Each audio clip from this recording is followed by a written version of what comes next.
Guys, today I would like to discuss the differences between Kristya and Vanity's Ruler. This topic is very hot, in my opinion, and as far as I see it within the Nekroz community, with the majority, in my opinion, being wrong because of a lack of knowledge. So in this video, I want to go over a couple of key features that each card has that make and break the cards themselves. So let's get starting. So Kristya and Vanity's Ruler are both special summon floodgates, though there is one difference in that regard, because Vanity's Ruler only locks your opponent, while Kristya locks both players. But then there are a couple of extra differences, because Vanity's Ruler has something that says that it only can be normal summoned and cannot be special summoned, while Kristya does not have that context. And also, Kristya does not have any restrictions on being normal summoned or special summoned. If you have any way to special summon out Kristya, you can do it. If you have any way like Monster Reborn, or in this case, I'm going to also discuss its own effect because it's very relevant to this discussion. So Kristya also has an own special summoning condition, which is that you have if you have exactly 4 fairies in grave, you can special summon Kristya out, and if you special summon Kristya that way, you are forced to add one of the fairies that you have engraved to your hand. So let's first go over how both cards are being summoned in Nekroz, because both cards can be summoned in Nekroz. So these are the ways that you would usually summon Vanity's Ruler, which is by tributing. This is like the most mainstream combo. I am aware that there are some very fringe scenarios where if you summon Valk and Kaleido and have a Benton in hand, that you can technically tribute to Nekroz monsters, but that is so neg that it's not even worth mentioning. And those are the only ways that you can consistently summon your Vanity's Ruler. While Kristya has a couple of extra features. Since you're not limited to normal summoning Kristya, you can play normal summons that summon out Kristya. And those normal summons all have something in common, and it is that they either are fairies, or they send fairies to the graveyard in the case of those two guys. I'm gonna mention that here that Zaborg is not optimal because it again restricts your normal summon to these, so it basically makes this worse. But the point is that you have more ways to summon Kristya. And by having more ways to summon Kristya, because those also work for Kristya, but those do not work for Vanity's Ruler. Watch my combo videos if you have any interest on learning how I summon Kristya in Nekroz without normal summoning Kristya herself, because it is very interesting and very worthwhile to know. As next, there are a couple of differences when it comes to the playstyle. And for discussing the playstyle, we have to discuss the common outs to both cards. So, I'm going to put out a couple of cards. Those are the hand traps that usually disrupt both combos, Ghost Bell and Ash Blossom. Though I have to mention that for Kristya combos, Impermanence sometimes does the job too, though it depends on how good your hand is. And then, Mind Control, Afterburners, Engage, Widow Anchor, and Jamming Waves. Those, and Altergeist Meloseek.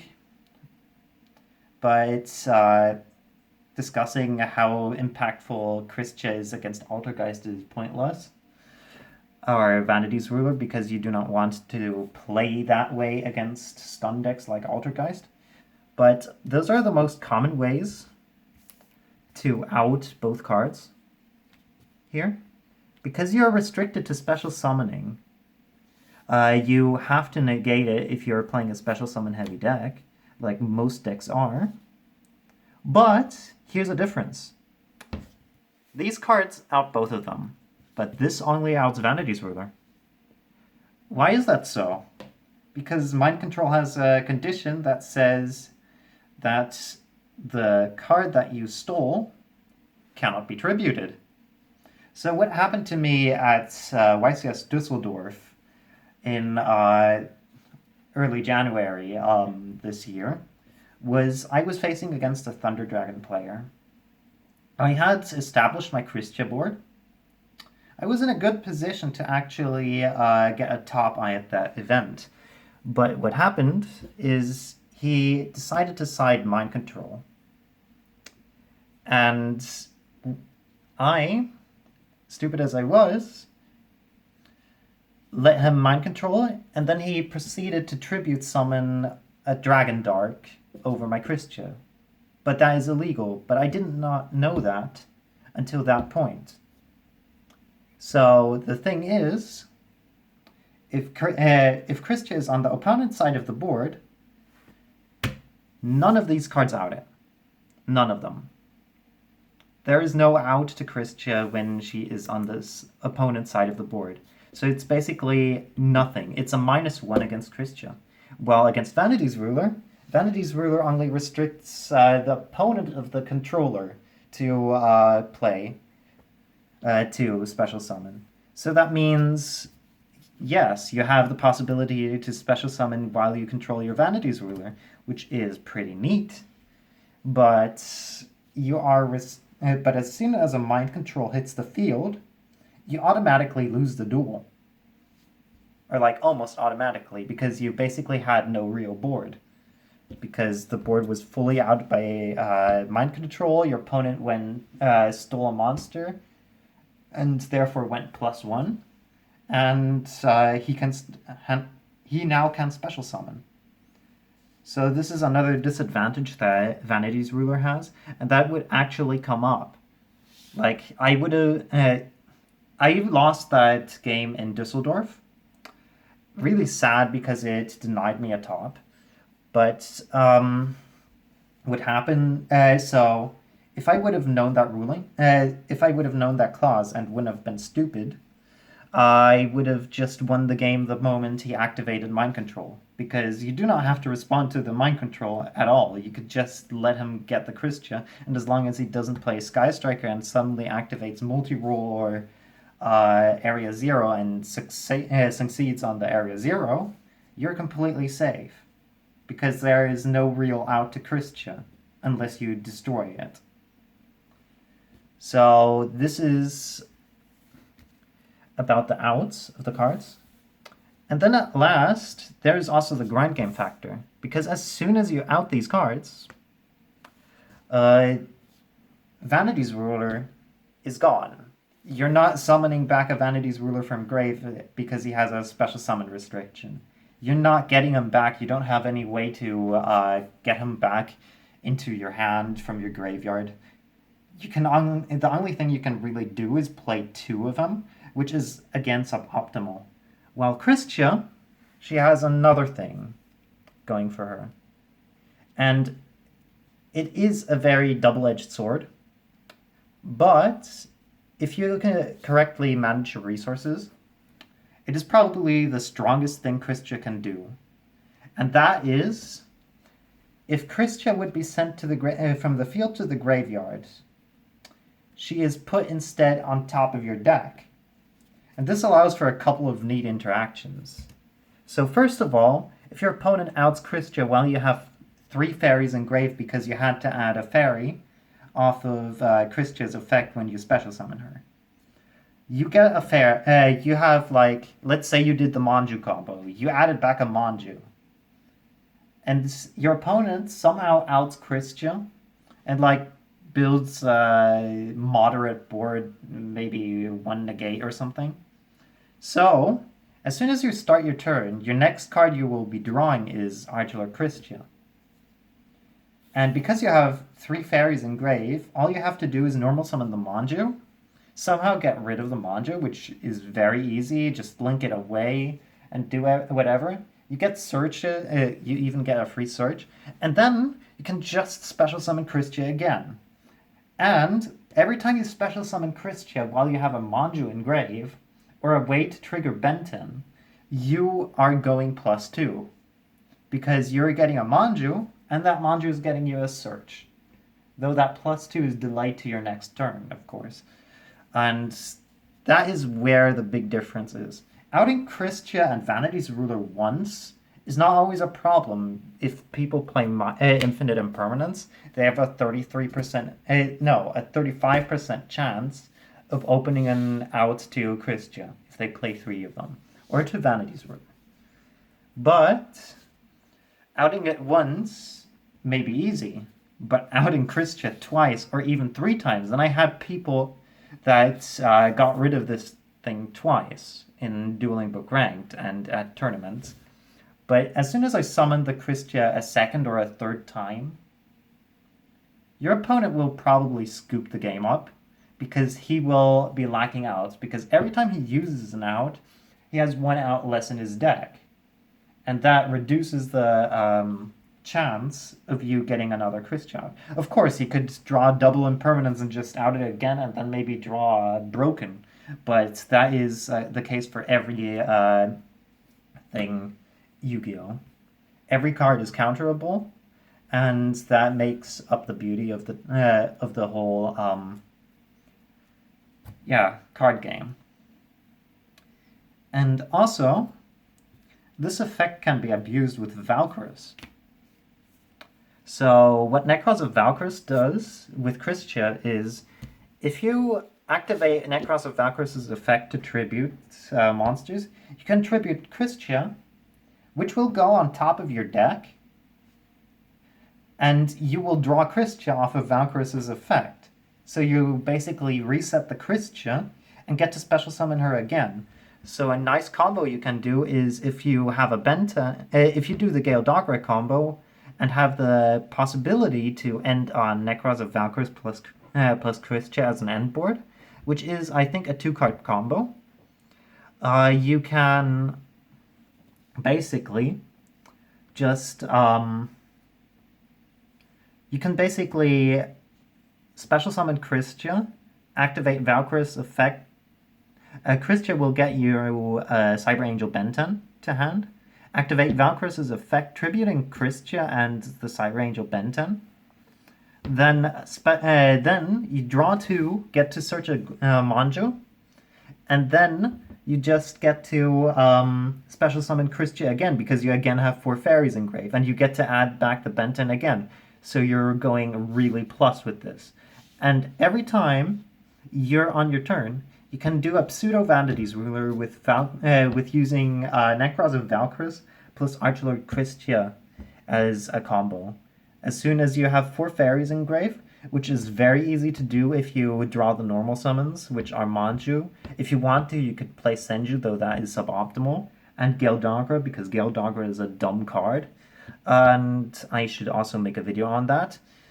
You can basically loop Kristya and do a pseudo Vanity's Ruler just on your turn. So you're not losing the benefit of your of the fact that Kristya cannot be outed by mind control. And you get your Vanity's Ruler-ish interaction. And you always get pluses off of that too, which is ridiculous. Like, as soon as you do this move, you win 95 to 99% of your games just because of that interaction. It's a winning move. And people do not know these interactions with Kristya, which is why I personally say that Kristya is the better card than Vanity's Ruler. Oh yeah, there is one benefit to Vanity's Ruler, and that is that you can play Pot of Extravagance without concern. Though technically you could do that too if you want to play the risky game with Kristya. Though I would not recommend it because the tight extra deck. Yeah, but also on the discussion of Pot of Extravagance versus Gildagra, because this is also a comparison between Vanity's Ruler and Archer Kristya, you have to mention the two strongest cards in the decks, which is for Kristya Gildagra and and Pot of Extravagance for Vanity's Ruler. So Gildagra, first of all, does the Kristya combo as soon as you draw it. Well, Pot of Extravagance only gives you a good chance on doing the Kristya combo. Also, Gildagra has a couple of outs.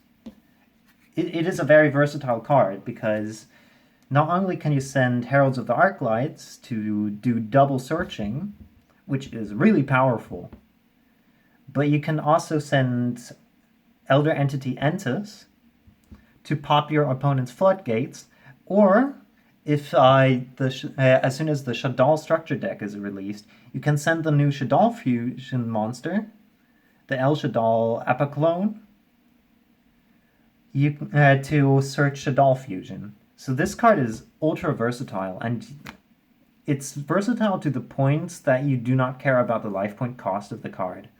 The shittiest situation you can get in is you getting impermanence on it after you pay 3,000. But even then, that impermanence would have probably also hurt the Vanity's Ruler combo or any other combo. And justifying it just because it has this bad situation is not really that wise to do. So, yeah. So you have to really compare a Gildagra and how stupid that card is to how stupid Pot of Extravagance is. If you really want to play Pot of Extravagance and Vanity's Ruler, go ahead. It's a really easy build to play. But if you really want to see the power of the Kristya combo deck, you will have to try it out for yourself. And I would also suggest, if you playtest that deck, that you really take your time and learn the interactions, because there are a lot of misplays that you can make. For example, sending too many fairies with a Gildagra that you suddenly drew. You have to be really careful with what you do while playing the deck, and really aware of all resources. Well, with Vanity's Ruler, it's pretty much very Helmet to play. As in, you just normal summon Vanity's Ruler, beg that they don't have an impermanence, and then you try to kill them on the third turn. But that is also not needed, because if you have Kristya, if you can lock your opponent out of playing, it doesn't matter how fast you play, you're going to win the game anyways because you're playing more than your opponent. Yu-Gi-Oh! Is not measured by how fast you can kill someone, but how if you can kill someone. It doesn't matter if your opponent dies in 1 turn or 5 turns. The only thing it matters for is for the clock if your opponent is super fucking slow at playing, and at that point you should get a judge and let him investigate the issue. So basically, you're just trying to slow game with Kristya, having 2 monsters on field where your opponent can maximum summon 1, and just beat him down and control the game state while at it. And every time he tries to out this, you just make sure that you don't die that turn. And as soon as you're back on the turn, you just get to Kristya, and then you basically win the game due to the interaction with Kristya and Manju. So this is how I would explain why Kristya is better than Vanity's Ruler. And I hope you agree with my logical arguments. If you don't agree, it is fine. I mean, you're completely free to play however you want to do that. And I wish you a great day, and I hope you have success and have learned a couple of things about how I personally view Nekroz as a deck.